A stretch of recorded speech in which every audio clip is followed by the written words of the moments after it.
Good morning children. आज हम लोग मैथ्स में चैप्टर नंबर 12 पढ़ेंगे जिसका नाम है मनी। मनी मीन्स क्या होता है? मनी मीन्स पैसा होता है। पैसा जो कोई भी चीज़ हम बाज़ार में लेने के लिए जाते हैं तो हमें उससे पहले पैसा देना पड़ता है। तो आज हम लोगों को मनी के बारे में पता चलेगी, कैसे हम कोई भी चीज़ लेने जाते हैं तो उसके बारे में हमें मतलब कोई भी चीज़ हम लेने जाते हैं तो हमें कितना पैसा देना पड़ता है, वो पैसे कैसे आइडेंटिफाई करना सीखेंगे, और कॉइन्स किसको बोलते हैं, नोट्स मीन्स करेंसी किसको बोलते हैं, वो आज हम सब सीखेंगे। ओके, तो आपको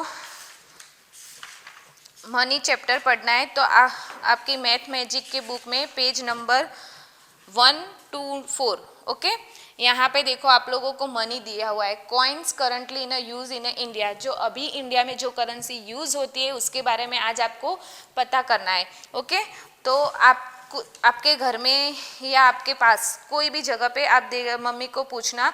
आप सपोज कोई छोटे, अगर आप थोड़े से बड़े हो गए, सपोज आपके पास कोई शॉप है तो आप छोटी छोटी चीज़ें लेने जा सकते हो। तो आपको आई थिंक सो कॉइन के बारे में हल्का सा आइडिया होगा। देखो ये मेरे पास है ना, जो वो 1 का कॉइन है। ओके, ये 1 का कॉइन है, ये 2 का है, और ये जो एकदम छोटा सा और गोल्डन कलर जैसा है वो 5 का कॉइन्स है। ओके, तो 1 to 5 इवन 10 का भी कॉइन्स है। अभी तो ये 10 की नोट है मेरे पास जो है वो, इसको 10 रुपीज़ बोलते हैं।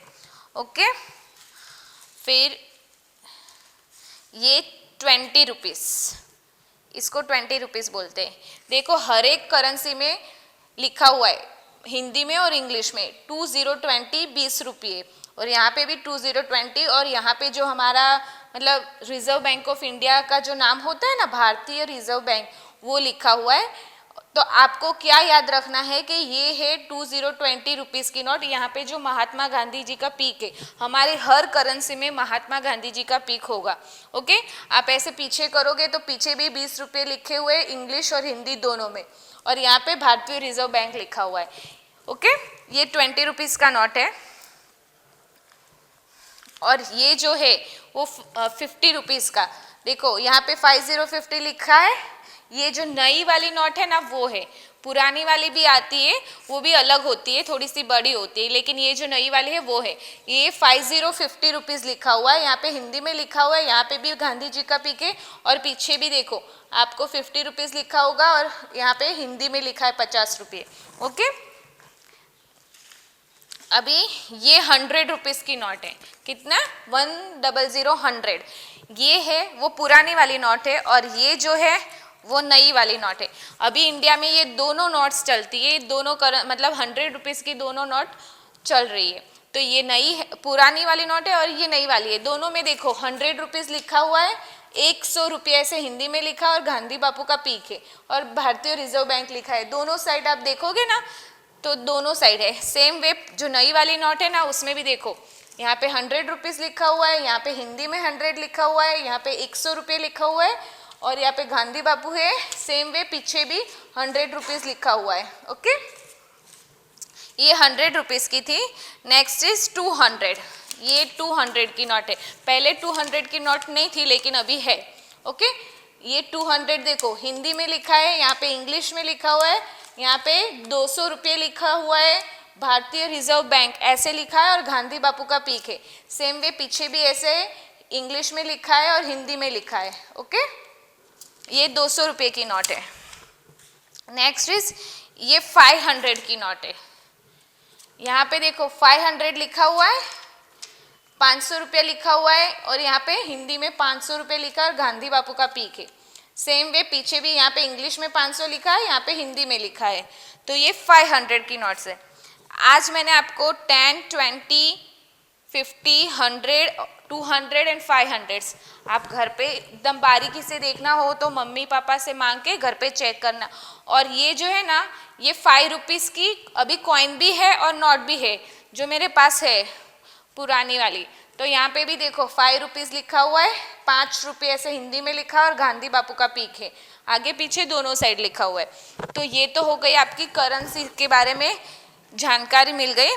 तो हम लोग कभी भी बाहर जाते तो कोई भी चीज़ लेते हैं तो पहले तो हमें सपोज हमने 10 रुपये की चीज़ ली, तो हमें ये सारी नोट्स में से 10 रुपीज़ की नोट कौन सी है, 20 रुपीज़ की कौन सी है, 50 रुपीज़, ये सब पता होना चाहिए। तो आप देख लेने का, जो नोट रहती है ना उसके ऊपर 10 लिखा होगा, 20 लिखा होगा, 50 लिखा होगा, तो आपको समझ में आएगा कि 10 की है, 20 की है कि 50 की है। ओके और सेम वे वैसे कॉइन्स भी होते हैं। तो आज हमें पैसों की नोट्स और कॉइन्स के बारे में जानकारी करनी है, और यही चीज़ को हम मैथ्स में कैसे काउंटिंग और सॉल्व करेंगे। तो चलो आज वो सीखते हैं। जैसे आप लोगों को 1 रुपी, 2 रुपीज़ और 5 रुपीज़ के 3 कॉइन दिए हुए, और आपको बोला जाएगा कि आपको जितने नंबर्स दिए, जितने रुपये दिए, उसके सामने उतने कॉइन्स ड्रॉ करने। सपोज 1 रुपीज़ का है तो आपको सिर्फ 1 रुपी का एक कॉइन ड्रॉ करना पड़ेगा। 1 रुपया है तो यहाँ पे 1 रुपये का कॉइन ड्रॉ करना पड़ेगा, बराबर। ओके यहाँ पे 2 रुपीज़ है तो 2 रुपीज़ का कॉइन ड्रॉ करने का। 3 रुपीज़ है तो 3 का तो कॉइन नहीं है, तो आप कैसे करोगे? तो आपको पता होना चाहिए कि 2 + 1 = 3। हम लोगों को पता है ना 2 + 1 = 3। आप ऐसे कर सकते हो 1 फिर 2 ऐड करेंगे, ये 1 है उसके अंदर 2 ऐड करो, 1 2, तो टोटल कितना हुआ 1 2 3। तो आपको ये दोनों कॉइन यूज करना पड़ेगा। तो यहाँ पे क्या लिखोगे आप? एक 1 रुपी का कॉइन यूज करेंगे और एक 2 रुपीज़ का कॉइन यूज करेंगे, तो हो जाएगा = 3 रुपीज़। सपोज आपको मम्मी ने कुछ लेने भेजा तो 3 रुपये की चीज़ है वो, तो आप 2 रुपीज़ का एक कॉइन दोगे और एक 1 रुपीज़ का कॉइन दोगे। Okay next 4 rupees. 4 रुपीज़ करने के लिए तो हमारे पास 4 रुपीज़ का कॉइन नहीं है, तो कैसे करेंगे? इसमें से एक तो 1 का है, एक 2 का है और एक 5 का है, तो कैसे करेंगे? ये 2 + 1 3 होता है, तो आप 2 + 1 ऐसे कर सकते हो कि 1 रुपीज़ के 2 कॉइन लेंगे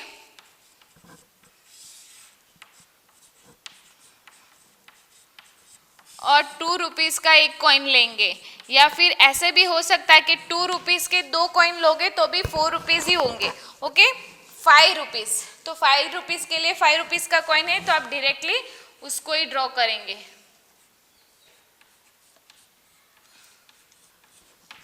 ओके नेक्स्ट आपकी बुक में, ये वाली मैथ मैजिक की बुक में पेज नंबर 211, उस पे एक आंसर द फॉलोइंग क्वेश्चन, उसके बारे में बोला गया right the answer of the question based on the price of the object given below.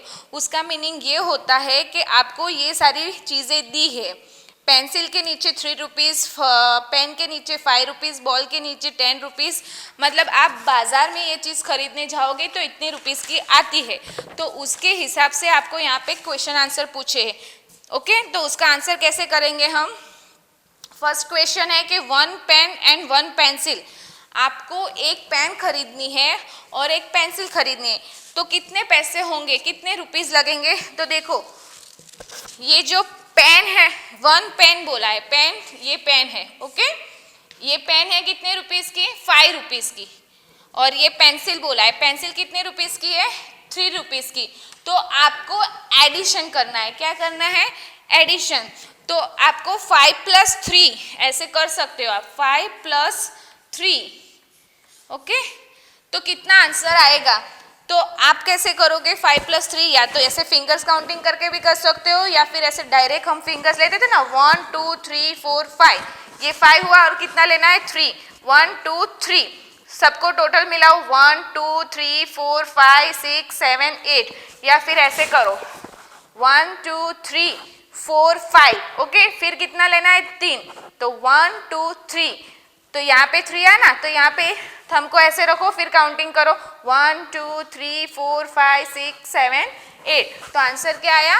8। या तो फिर ऐसे आप छोटे छोटे लड्डू बनाते हो ना, 1 2 3 4 5, 1 2 3, फिर सबको काउंट करो 1 2 3 4 5 6 7 8, ओके ऐसे भी कर सकते हो और फिंगर से भी कर सकते हो, जैसे आपको ठीक लगे, लेकिन फिंगर से ज़्यादा अच्छा रहेगा ताकि फटाक से आप लोगों को याद रह जाए। 1 नोटबुक एंड 1 पेन, ये नोटबुक है उसकी प्राइस है 15 रुपीज़ और ये पेन है उसकी प्राइस है 5 रुपीज़। तो आपको ये दोनों को मिलाना है, तो आंसर क्या आएगा 15 + 5 20 रुपीज़। आपके पास 15 रुपीज़ है, उसके अंदर आपको मैंने एक दूसरा तरीका भी आपको ऐसे सिखाया था, ऐसे आपको नंबर लिख देने के 1 2 3 4 5 6 7 8 9 10 11 12 13 14 15 16 17 18 19 20। ओके, तो यहाँ पे हम लोगों को 15 रुपीज़ की बुक है, तो ये रहा 15 नंबर, और 5 रुपीज़ की पेन है, तो 15 से लेके 5 तक गिनना है, 1 2 3 4 5, जो नंबर आता है वो आंसर। तो क्या आया 20, तो answer will be 20 rupees. 1 toy and 1 pencil, ये जो टॉय है वो 20 रुपये का है। ओके, और पेंसिल कितने रुपीज़ की है 3 रुपीज़ की है। तो अगर आप आगे नंबर लिखेंगे ऐसे 21 22 23 24 25 26 27 28 29 एंड 30। ओके, नोटबुक कितने टॉय 20 रुपये का है और पेंसिल 3 रुपीज़ की है, तो 20 यहाँ पे, 20 के बाद 3 तक की काउंटिंग करो, 1 2 3, तो आंसर क्या आया 23।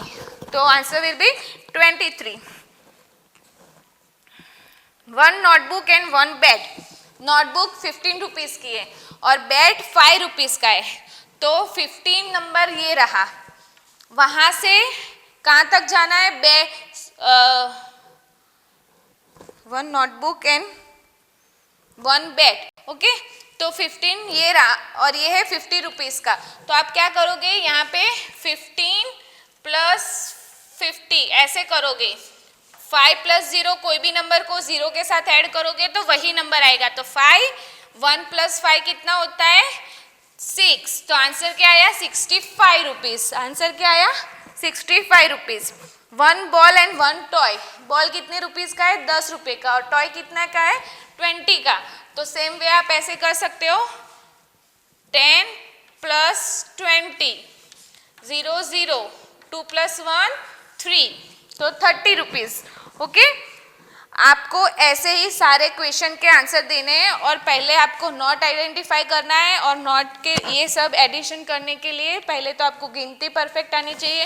तो आप लोगों को मैंने 4-5 तरीके सिखाए काउंटिंग के, पहला लड्डू वाला तरीका, फिर फिंगर्स, पूरे फिंगर्स ऐसे लेके, फिर फिंगर्स के जो 1 2 3 ऐसे करके काउंटिंग कर सकते हो, फिर ऐसे नंबर्स करके काउंटिंग कर सकते हो, या फिर हम जो ऐसे लड्डू बनाते थे वो लड्डू बना के, लेकिन ये चैप्टर में आपको एडिशन ठीक से आना चाहिए। ओके, तो आज हम लोग हमारी करेंसी और कॉइन्स के बारे में सीखे और एडिशन उसको कैसे करते हैं वो सीखे, मिलाना सीखे। Okay, thank you very much.